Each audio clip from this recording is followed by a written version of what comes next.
रात का 12:30 बज रहा था। दिल्ली के एक छोटे से अपार्टमेंट में बैठी आर्या लैपटॉप पर कुछ एडिट कर रही थी। वो एक यूट्यूब चैनल चलाती थी, मिस्ट्री ट्रैवलर, जहां वो दुनिया के भूतिया रहस्यमयी स्थानों की सच्ची कहानियां दिखाती थी। वीडियो पर उसकी आवाज हमेशा ठंडी और धीमी रहती थी। हर कहानी में छिपा होता है कोई राज। उस रात एक नया ईमेल आया। सब्जेक्ट लाइन थी, राजगढ़ महल का सच जानना है तो 7 नवंबर को वहां पहुंच जाओ, अकेली। आर्या ने मुस्कुराते हुए कहा, फिर कोई प्रैंक होगा, पर दिलचस्प है। ईमेल में एक लोकेशन पिन था, राजगढ़, राजस्थान। नीचे लिखा था, वो महल जहां रानी पद्मिनी अब भी अपने वादे की प्रतीक्षा कर रही है। अगले दिन वो ट्रेन से जयपुर पहुंची। उसके साथ सिर्फ एक कैमरा, ड्रोन और बैकपैक था। गाड़ी लेकर वो राजगढ़ के वीराने की ओर बढ़ी। रास्ता जितना आगे बढ़ता गया, हवा उतनी ही भारी लगने लगी।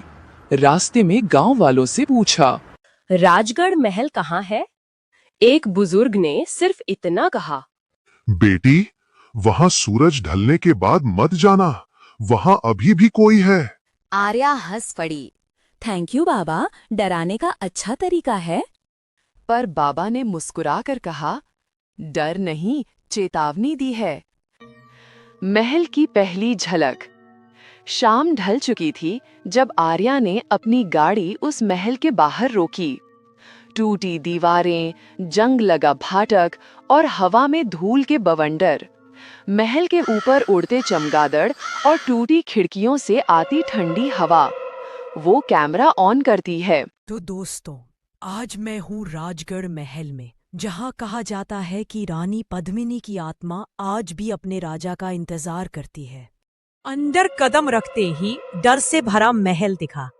दीवारों पर पुराने चित्र टंगे थे, एक वीर राजा और एक खूबसूरत रानी।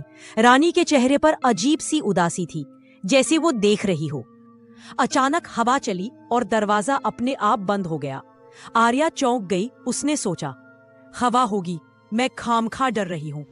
पर फिर उसके पीछे किसी के पायल की हल्की सी आवाज आई। वो पलटकर देखती है, कोई नहीं, लेकिन दीवार पर लटकते एक पुराने आईने में एक धुंधली परछाई खड़ी थी, रानी जैसी। अब होती है अतीत की दस्तक।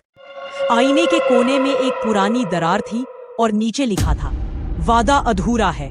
वो घबरा गई, ये क्या है, किसने लिखा? अचानक कैमरे का स्क्रीन फ्लिकर हुआ। उसमें एक पुराना राजदरबार दिखाई देने लगा। राजा अपने सैनिकों से कुछ कह रहा था और रानी उसके पीछे खड़ी थी। आवाज आई, तुम लौटोगे? तुमने वादा किया है ना? हाँ रानी, युद्ध के बाद मैं जरूर लौटूंगा। फिर सब कुछ धुंधला हो गया और स्क्रीन ब्लैंक। आर्या चिल्लाई, नहीं, ये रिकॉर्डिंग तो अभी शुरू हुई थी। ये दृश्य अंदर कैसे आया? उसी समय हवा और तेज हुई और कमरे के बीचों बीच एक मोतियों की माला गिर पड़ी। वो झुकी, उठाई, माला पर वही नाम खुदा था, रानी पद्मिनी। आर्या अब थोड़ा डर चुकी थी। उसने कहा, ठीक है दोस्तों, मैं अब बाहर जा रही हूँ, बाकी एक्सप्लोर कल करेंगे। वो बाहर जाने लगी, पर गेट बंद था। ताला अपने आप बंद हो चुका था। उसने टॉर्च जलाई। अचानक दीवार पर परछाई उभरी, रानी की परछाई, जो धीरे धीरे उसकी तरफ बढ़ रही थी। क्यों आई हो यहाँ? कौन हो तुम? जिसे सबने भुला दिया, पर जिसका इंतजार अब भी बाकी है। वो भागी, लेकिन हर रास्ता फिर उसी हॉल में लौट आता था, जहां वो शुरू में खड़ी थी। जैसे महल उसे बाहर निकलने ही नहीं दे रहा था। उसकी रिकॉर्डिंग अपने आप चलने लगी। हर कहानी में छिपा होता है कोई राज, पर कुछ राज तुम्हें ही चुन लेते हैं। आर्या घुटनों पर बैठ गई। कृपया मुझे जाने दो। एक ठंडी हवा चली और रानी की आवाज गूंजी, जब तक वादा पूरा नहीं होता, कोई नहीं जाता। आर्या बेहोश हो गई थी जब उसने आंखें खोली। सूरज नहीं, बल्कि हल्की सी नीली रोशनी कमरे में फैली हुई थी। वो उठी तो देखा, बाहर तो रात ही है, लेकिन महल के अंदर कहीं से घंटियों की धीमी आवाजें आ रही हैं। उसका कैमरा अभी भी चालू था। वीडियो पर लिखा था, रिकॉर्डिंग टाइम 3:03 AM। कोने पर गई। वहां एक पत्थर थोड़ा हिला हुआ था, जैसे उसके नीचे कुछ छिपा हो। वो झुकी और पत्थर को खींच कर उठाया। नीचे एक छोटा लोहे का हैंडल था। उसने उसे खींचा, फर्श खुला और नीचे अंधेरे में जाती एक सुरंग दिखी। वो धीरे धीरे नीचे उतरी। दीवारों पर पुरानी दीपक जले हुए थे, पर किसी ने उन्हें जलाया कैसे? राजा की डायरी। नीचे एक कमरा था। दीवार पर राज दरबार की पुरानी पेंटिंग्स थी। बीच में एक लकड़ी की मेज, उस पर एक चमड़े की डायरी पड़ी थी। उसने पढ़ना शुरू किया। दिनांक 16 मार्च 1782। आज मैं युद्ध पर जा रहा हूँ। रानी ने मुझसे वादा लिया है कि लौटकर मैं उसका अधूरा गीत पूरा करूंगा। अगर मैं लौटा नहीं तो वो गीत मेरे नाम के साथ हमेशा अधूरा रह जाएगा। और रानी ने कहा था, अगर वादा टूटा तो उसकी आत्मा चैन से नहीं रहेगी। आर्या का गला सूख गया। तो ये वही वादा है जो अधूरा रह गया था। वो डायरी पलटती रही। राजा विक्रम युद्ध में घायल हो गया। उसने लौटने की कोशिश की, लेकिन किसी ने उसके ही सैनिकों को भड़का दिया। रानी को झूठी खबर दी गई कि राजा ने किसी और से विवाह कर लिया है। रानी ने उसी रात महल की चौखट पर अपनी जान दे दी।